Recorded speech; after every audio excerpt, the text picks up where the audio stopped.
gaurkoan balazta elkartaren egoitzara gerturatu gara, izan ere beraiek Bidasoako bizikleta erabiltzaileen aldeko elkartea dira, eta datozen minutuetan zehar bai elkartean eta hemendik kanpo burutzen dituzten proiektu guztiak ezagutzen ahaleginduko gera. Beraz, horretarako gurekin, Imanol Agirre eta Kotxe Gebara dauzkagu gurekin, proiektu hauetaz guztietaz hitz egiteko. Beraz, lehenik eta behin konta iguzue bikote, 10 urte igaro dira, balazta sortu zenetik, askar esaten da. Ezakit da, denbora honen ostean, nahiko ezagunak zaretela uste alduzuen eskualde mailan. Bueno, sortzaileetako. Ja datorren urtean egingo ditugu 10 urte. Beko ditugula 10 urte, balazta sortu zenetik.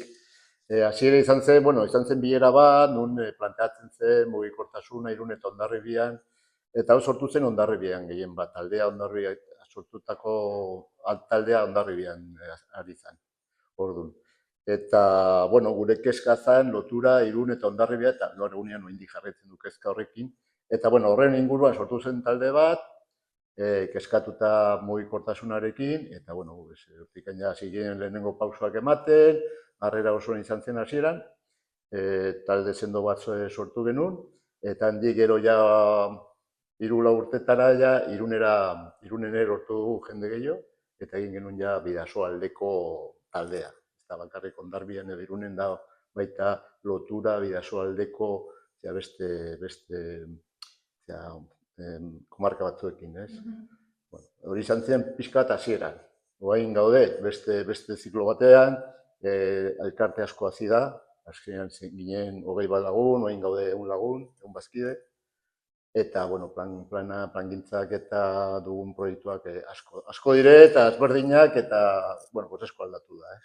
Hori da, aipatu behar dugu 2021 urtetik hemen Larrendi auzoan lokal hau duzuela, imaginatzen dut elkartearentzat aurrera pausu garrantzitsu bat izango zela, ezta?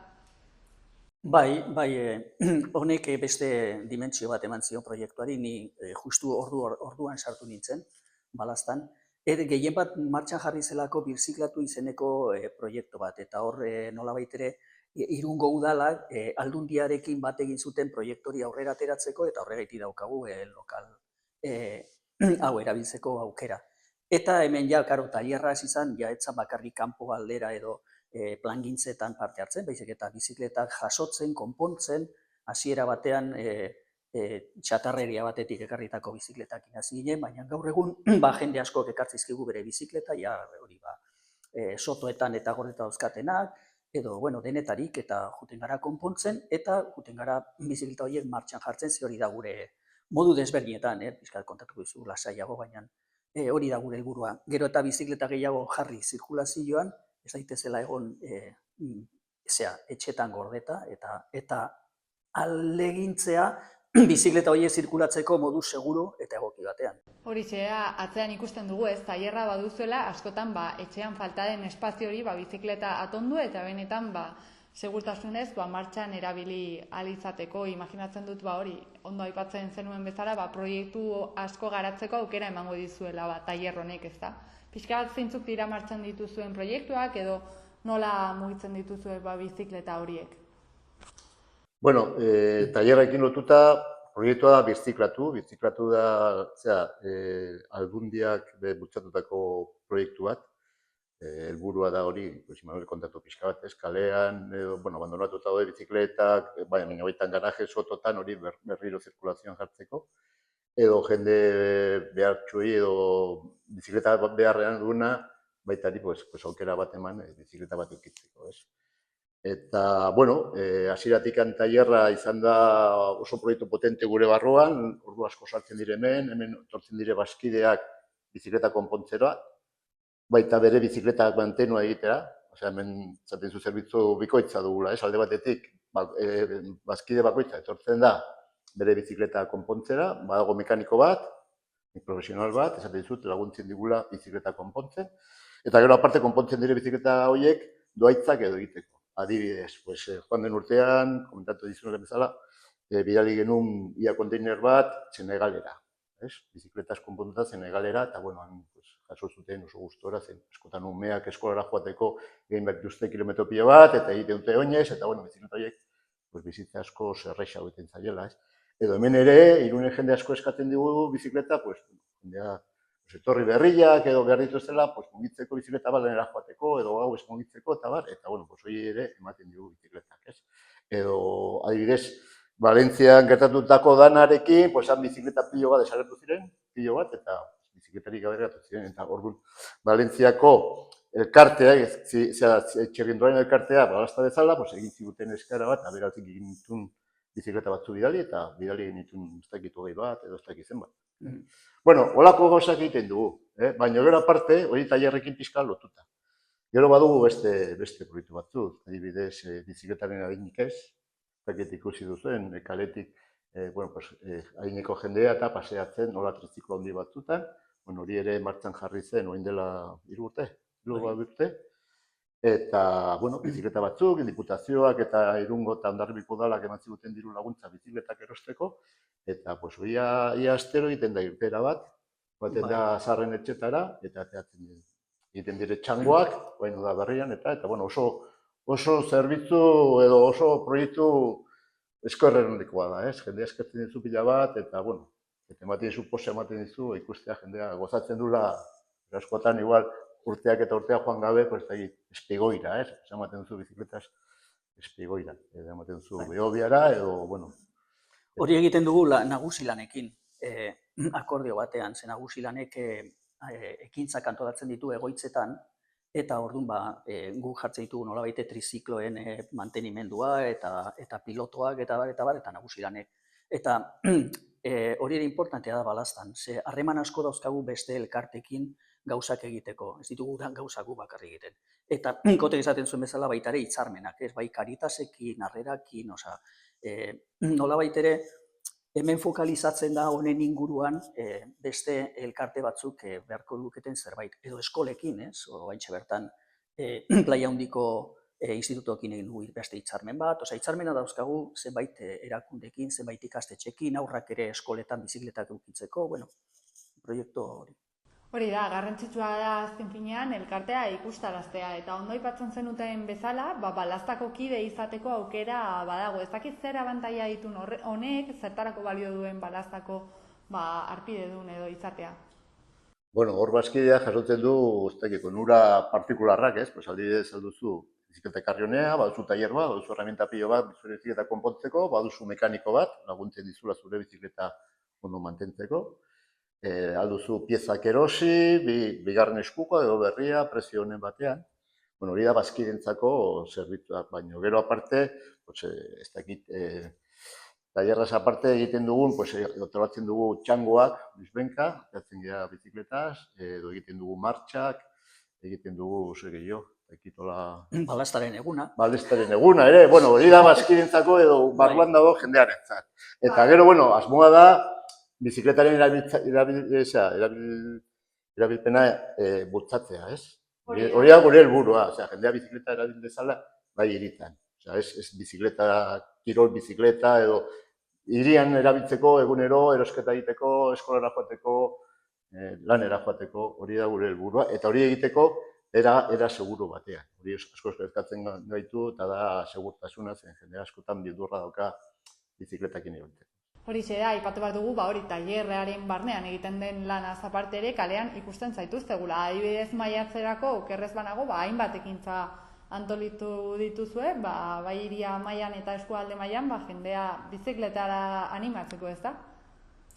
Bai, besteak beste bizikletaren eguna, baina badago baita ere, datak bain buruz ezakizkit, baina Garabateosekin ekintza bat, Gurutze Gorriarekin baita ere ekintza bat, prestatu dugu.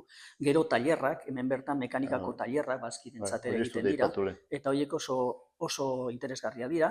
Beste batzu gainean bereziki emakumentzat pentsatuta, batzuetan emakumeak ez dakite kosta egiten zaie gehiago sartzean mekanika munduan eta hor ere beste aukera bat eskaintzen dugu.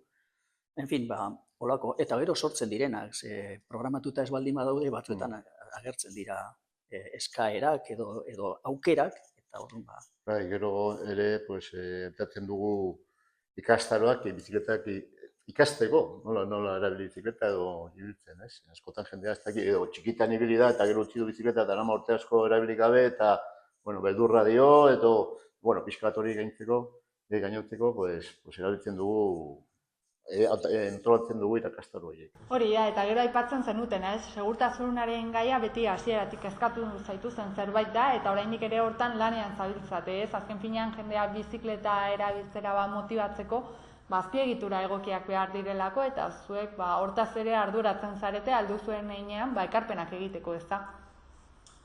Bai, ekarpenak eta protestak egin behar baldin badira ere, esan nahi dute, eske badakizu, azkenen bizikletaren mundua ez bizikletaren mundua orokorrean, bizikletak eta oinezkoak, esan nahi dute, hemen kotxearen mundu batean bizi gara, eta dana kotxearentza da, eta berdin da kutsatzen duen, ez duen, arazo klimatiko dagoena ez, jarraitzen dugu hortan, ez? Eta nolabait ere, hor badaukagu bait ere, ardura politiko bat, politiko zentzu horretan, zentzu honesto batean, ez? Zentzu partidista batean, baizik eta hemen, mundu honi eman behar digula beste zea bat, beste ikuspegi bat. Eta zentzu horretan mundu guztian, edo behintzat Europako beste zenbait lurraldetan bizikletak eduki du kriston protagonismoa, edo edukitzen ari da kriston protagonismoa arazo horiei aurre egiteko. Eta hemen berriz kostatzen ari zaigu asko. Eta orduan hor gaude, nolabait ere gure ekarpenak egiten, baina baita ere aldi berean, esaten naizu, mugitu behar garela beste bide bat, beste modu batean,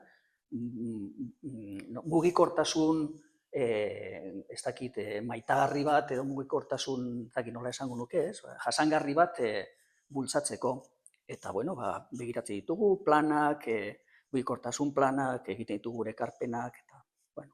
Bai, hor gaude, adibidez, mugikortasun mailetan, bai Irungo udaletxekoan eta bai Hondarribiko udaletxekoan, gero diputazio, Gipuzkoa mailan gaude, bizikletaren kontseiluan, ez? Bueno, hor ere parte hartzen du, ez da lan ikusgarria, ez da ikusten, ez?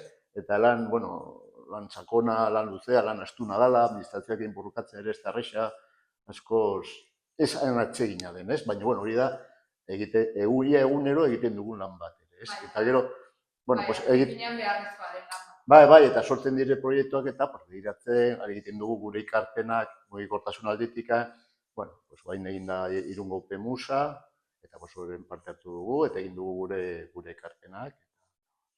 Eta pixka bat elkarrizketarekin amaitzeko konta iguzue, zeintzuk dira etorkizunera begira, elkartetik dituzuen erronkak. Ikusi dugu, mila gauza egiten dituzela, etengabean zaudetela pedalei eragiten, baina etorkizunera begira, zein egitasmo jarri nahizko zenituzketen martxan, edo zen proiektutan zentratu nahiko zenuketen.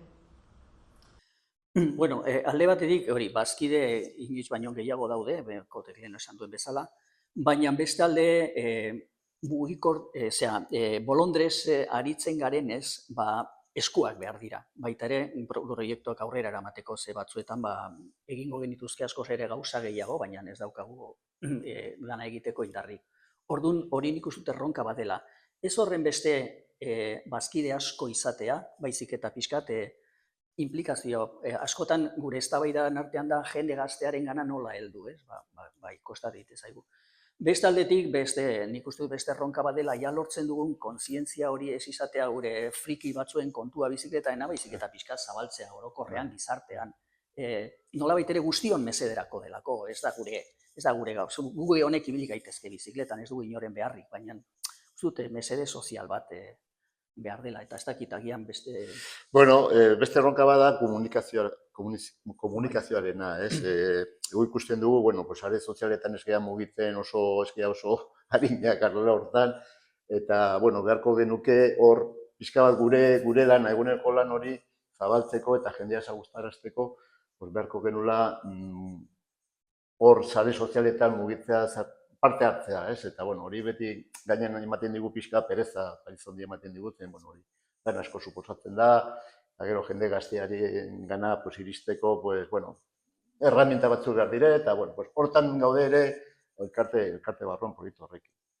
Eta, bueno, gero proiektua, badugu proposamenak, izan dizut, bidegorri berriak egiteko, guain lotura errenderiarekin, bueno, udalak diputazioak aurkeztu du proiektu bat, horretan ere gaude, beti dago lan arlo horretan, komunikazio ez egituran aldetik.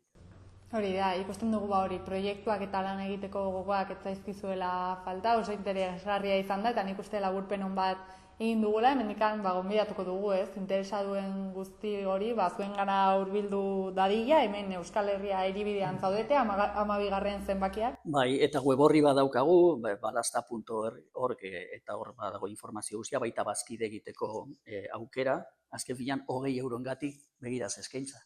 Urtean, 20 euro urtean.